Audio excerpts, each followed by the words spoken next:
कटती है, ये बात तो सही है, क्योंकि भारतवासी तो गाय का मांस खाना पसंद करते नहीं है। आप इस बात पर ध्यान देना, विक्टोरिया खुद लिख रही है इस बात को। वो कह रही है कि गाय भारत में कटती है, वो तो हमारे लिए कटती है, भारतवासी गाय खाना पसंद नहीं करते हैं। और वो कहती है कि भारत के मुसलमान भी गाय खाना पसंद नहीं करते हैं, क्योंकि इनके पूर्वज सब हिंदू थे और हिंदुओं ने गाय के मांस को खाना कभी स्वीकार किया नहीं, इसलिए भारत के मुसलमान भी गाय खाना पसंद नहीं करते।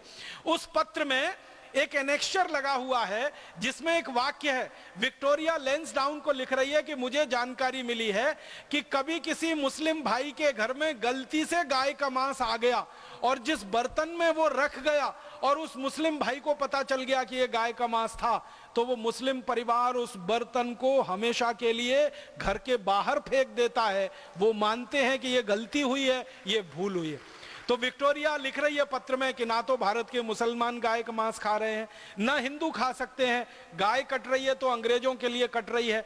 अब गोरक्षा आंदोलन जो चल पड़ा है पूरे भारत में, हमको गाय मिलना बंद हो गई है, हमारे कत्ल खाने बंद हो रहे हैं, तो इसका अब एक ही उपाय है।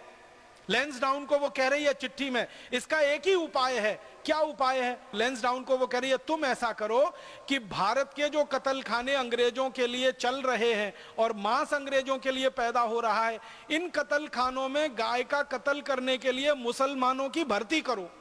इस पे ध्यान दीजिएगा वाक्य पे, वो कहती है मुसलमानों की भर्ती करो। इसका माने गाय काटने का काम मुसलमान नहीं, उन कत्ल खानों में अंग्रेज ही करते रहे होंगे, तो अंग्रेजों को हटाकर मुसलमानों की भर्ती करो और हिंदुओं को यह बताओ भारत में कि तुम्हारी गाय मुसलमान काट रहे हैं। तो ये हिंदू और मुसलमान जो मिलकर गोरक्षा के आंदोलन में लड़ रहे हैं, ये आपस में लड़ने लगेंगे और हमारा रास्ता खुल जाएगा और हमारी नीति डिवाइड एंड रूल, बांटो और राज करो, फूट डालो और राज करो, सफल हो जाएगी और हमारी सेना में भी बगावत नहीं होगी और हमारे सेना के लोगों को मांस भी मिलता रहेगा, कत्ल खाने भी चलते रहेंगे। ये पत्र लिखा उसने लैंसडाउन को। लैंसडाउन ने पत्र पढ़ा, उसने फिर मीटिंग बुलाई, मीटिंग बुला के उसने आदेश दिया कि जितने सरकारी कत्ल खाने हैं उनमें मुसलमानों की भर्ती की जाए। तो मुसलमानों में से कोई तैयारी नहीं हुआ भर्ती के लिए, कोई आया ही नहीं।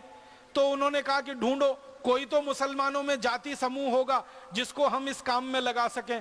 तो कुरैशी जाति समूह के मुसलमानों को प्रताड़ित करके, अत्याचार करके, मार पीट के अंग्रेजों ने गाय के कत्ल के काम में लगाया और उनको इतना प्रताड़ित करते थे कि गाय काटो गाय काटो। फिर होता क्या था कि ये गाय काटते थे कुरैशी समाज के लोग अंग्रेजों के दबाव में आकर, फिर अंग्रेज इसको पूरे देश में प्रचारित करते थे हिंदुओं के बीच में कि देखो तुम्हारी गाय तो मुसलमान काट रहे हैं। तो 1870 से 1894 तक जो आंदोलन चला गोरक्षा का, जिसमें हिंदू मुसलमान दोनों साथ मिलकर गाय को बचाने के लिए लड़ रहे थे। आपको सुनकर ताज्जुब होगा, जींद की जो गोरक्षा समिति 1870 में बनी उसमें 11 हिंदू थे और 7 मुसलमान थे, 18 लोगों की समिति थी। हर जगह गोरक्षा की समिति में हिंदू मुसलमान साथ में मिलकर काम कर रहे थे। विक्टोरिया ने लैंसडाउन को आदेश देकर मुसलमानों से जबरदस्ती गाय कटवाकर कुरैशी समाज के लोगों को दबाव डालकर एक घृणित काम शुरू किया और सारे देश में यह लहर फैल गई। हिंदू और मुसलमान जो मिलकर गाय को बचा रहे थे, विक्टोरिया की इस पत्र के बाद की जो नीति बनी उसमें हिंदू और मुसलमान आपस में लड़ने लगे। मुसलमानों के बीच में प्रचार किया गया कि कुरैशी को बहिष्कार करो क्योंकि ये गाय काट रहे हैं। हिंदुओं में प्रचार किया कि कुरैशियों को मारो पीटो क्योंकि तुम्हारी गाय काट रहे हैं, और अंग्रेज पूरे सुरक्षित हो गए। 1894 से ये नीति बनी और 1897 में इस नीति ने पूरे देश में एक विस्फोट कर दिया। और पहली बार मुझे ये दुख है कहते हुए कि हिंदू मुसलमान का पहला दंगा 1897 में अंग्रेजों ने कराया। वो इस नीति के तहत कराया ताकि ये हिंदू मुसलमान अलग अलग हो जाएं और इस देश की गाय कटती रहे और अंग्रेजों का शासन सुरक्षित रहे। लैंसडाउन वो खतरनाक अंग्रेज अधिकारी था जिसने हिंदू मुसलमानों को लड़वाया और हिंदुओं को मुसलमानों के खिलाफ, मुसलमानों को हिंदुओं के खिलाफ बरगलाया। ये लैंसडाउन ने कुछ टीम बना रखी थी। आपको सुन के लगेगा कि कितना घृणित आदमी था वो। उसकी टीम के लोग जाते थे और किसी मस्जिद के सामने रात को 2:30-3 बजे सुअर काट के डाल के चले आते थे, लैंसडाउन की टीम के लोग। और सवेरे हल्ला मचता था, देखो हिंदुओं ने सुअर काट के मस्जिद में डाल दिया। फिर लैंसडाउन के लोग जाते थे और किसी मंदिर के सामने गाय को काट के छोड़ के चले आते थे और लैंसडाउन के कर्मचारी प्रचार करते थे, देखो मुसलमानों ने गाय को काट दिया। इस तरीके से दंगा भड़काया और 1897 में जो दंगा भड़का इस देश में, वो दंगा भड़कते भड़कते 1905 तक इतना खतरनाक हो गया कि अंग्रेजों ने हिंदू और मुसलमानों के आधार पर देश का विभाजन करने का तय कर लिया और बंगाल राज्य को पूर्वी बंगाल और पश्चिमी बंगाल में बांट दिया। जिस अंग्रेज अधिकारी लैंसडाउन ने यह विष का बीज बोया हिंदू और मुसलमानों में, उस लैंसडाउन के नाम से इस उत्तराखंड में एक पूरा शहर बसा हुआ है, एक नगर बसा हुआ है, उसका नाम लैंसडाउन है। आत्मा को दुख होता है, कष्ट होता है, क्रोध आता है कि लैंसडाउन ने हिंदू मुसलमानों को लड़ाया, गाय का मांस अंग्रेजों को खाने को मिलता रहे, इसके लिए गाय का कत्ल करने के लिए कत्ल खाने चालू करवा के रखे। उस लैंसडाउन का नाम हम क्यों लें और उसके नाम पर कोई शहर का नाम क्यों बने?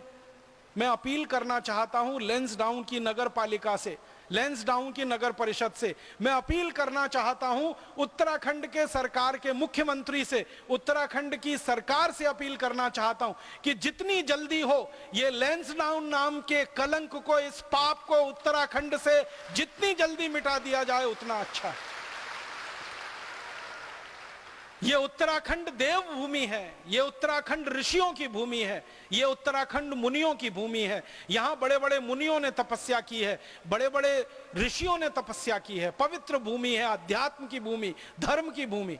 और इस धर्म, पवित्रता और अध्यात्म की भूमि पर एक नराधम और पिशाच नाम का व्यक्ति लैंसडाउन, उसके नाम पर नगर बसे और सरकार को बार बार वो नाम अपने रिकॉर्ड्स में लिखना पड़े, मेरे जैसे व्यक्ति को लैंसडाउन जाना पड़े तो मेरे नाम को उच्चारण बार बार करना पड़े, लैंसडाउन लैंसडाउन लैंसडाउन।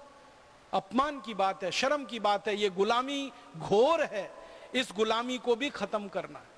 इस लैंसडाउन का नाम जल्दी से जल्दी बदला जाए, किसी महर्षि के नाम पर, किसी ऋषि के नाम पर इसका नामकरण किया जाए, और नहीं हो सके तो भारत के किसी क्रांतिवीर के नाम पर इसका नाम रख दिया जाए। और भले वो क्रांतिवीर उत्तराखंड के हों, हो सकता है वो भारत के किसी भी इलाके के हों, उत्तराखंड के भी हो सकते हैं। इसी तरह मुझे और एक बात कहनी है। एक बहुत खराब अंग्रेज जिसका जिक्र मैं पहले कर चुका हूं, डलहौजी, जिसने इस देश के किसानों की जमीनें हड़पी, 10 करोड़ से ज्यादा किसानों को जिसने पूरी तरह से भूमिहीन बनाया, इस देश की रियासतें हड़पी। आपको मालूम है डलहौजी वो सबसे खतरनाक लुटेरा था जो भारत के कोहिनूर हीरे को लूट कर लंदन ले गया। यही डलहौजी है जिसने कोहिनूर हीरा लूटा है इस देश का।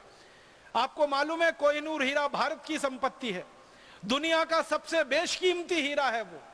दुनिया में इतना कीमत का कोई हीरा शायद ही होगा। और वो कोहिनूर हीरा पंजाब में महाराजा रणजीत सिंह की रियासत में था। महाराजा रणजीत सिंह इस देश के परम प्रतापी राजाओं में से एक थे, जिन्होंने भारत की सीमाओं को अफगानिस्तान तक सुरक्षित करके रखा था। उत्तर भारत में आगरा से लेकर और अफगानिस्तान तक पूरा राज्य महाराजा रणजीत सिंह का राज्य हुआ करता था। इतनी सुरक्षा, इतना सम्मान आम आदमी के लिए महाराजा रणजीत सिंह ने उपलब्ध कराया था।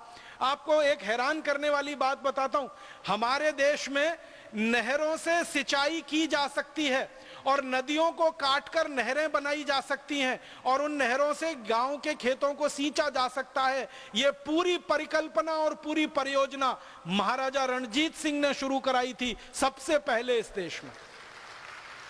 महाराजा रणजीत सिंह की ये सूचना, इसके आधार पर पूरे देश में नहरें बनी है और उसके बाद खेतों की सिंचाई हुई है। ऐसे परम प्रतापी महाराजा रणजीत सिंह के राज्य को अंग्रेजों ने हड़प लिया। महाराजा रणजीत सिंह की मृत्यु हो गई, पूरा राज्य अंग्रेजों ने हड़प लिया। उनके बेटे दिलीप सिंह को बंदी बनाकर अंग्रेज लंदन में ले गए। बाद में उनको ईसाई बना दिया और एक ईसाई लड़की से जबरदस्ती उनकी शादी करा दी। दिलीप सिंह को कभी भारत में वापस नहीं आने दिया।